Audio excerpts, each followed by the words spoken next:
జనవరి 12వ తారీఖు పురస్కరించుకొని ఈ 25-26 సంవత్సరానికి ఈ జిల్లా నుండి ఎంపిక చేసే కార్యక్రమం 7 విభాగాలుగా ఈ కార్యక్రమం తీసుకున్నారు. ఒకటి జానపద నృత్యం అయితేంది, జానపద పాటలు అయితేంది, పెయింటింగ్ విభాగం, వ్యాసరచన, ఉపన్యాసం, కవిత్వం, ఇట్లా చాలా 7 విభాగాల్లో జిల్లా స్థాయిలో సెలక్షన్ రాష్ట్ర ప్రభుత్వం ఈ కార్యక్రమం నిర్వహించడం జరిగింది. ఇది మంచి పరిణామం.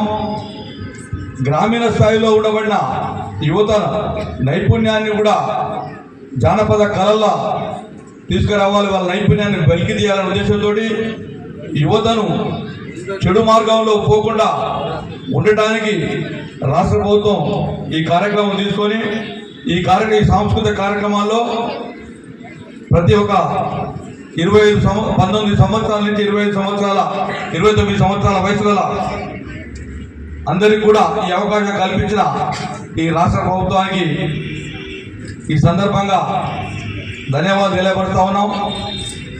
మన ప్రియతమ ముఖ్యమంత్రి రేవంత్ రెడ్డి గారు కాంగ్రెస్ పార్టీ ప్రభుత్వం ఏర్పడ్డాక స్కూల్స్లో బడులలో పిల్లలకు ఆట వస్తువులకు అంతకుముందు ఏ ప్రభుత్వాలు కూడా డబ్బు కేటాయించకుండా ఆ స్కూల్లో ఉండబడిన విద్యార్థులను బట్టి 10,000 రూపాయల నుండి 50,000 రూపాయల వరకు స్పోర్ట్స్ మెటీరియల్కు కాంగ్రెస్ పార్టీ రాష్ట్ర ముఖ్యమంత్రి రేవంత్ రెడ్డి గారు ఆ కార్యక్రమం కూడా విద్యార్థులకు అందే విధంగా, క్రీడాకారులకు అందే విధంగా పాఠశాలకు ఇవ్వడం జరిగిందని కూడా ఒకసారి గుర్తు చేస్తా ఉన్నాం.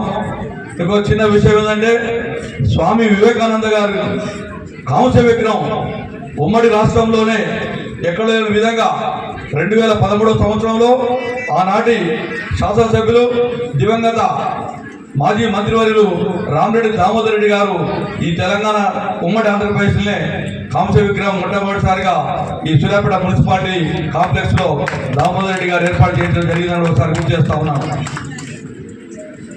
స్వామి వివేకానంద గారి పేరు మీద ఆనాడు కేంద్ర ప్రభుత్వం 1984లో యువజన ఉత్సవాలను ఏర్పాటు చేసిందో అవి కంటిన్యూగా ఇప్పటి వరకు కూడా ఆ కార్యక్రమం స్వామి వివేకానంద గారి పేరు మీద వస్తూ ఉన్నాయి. చాలా సంతోషం.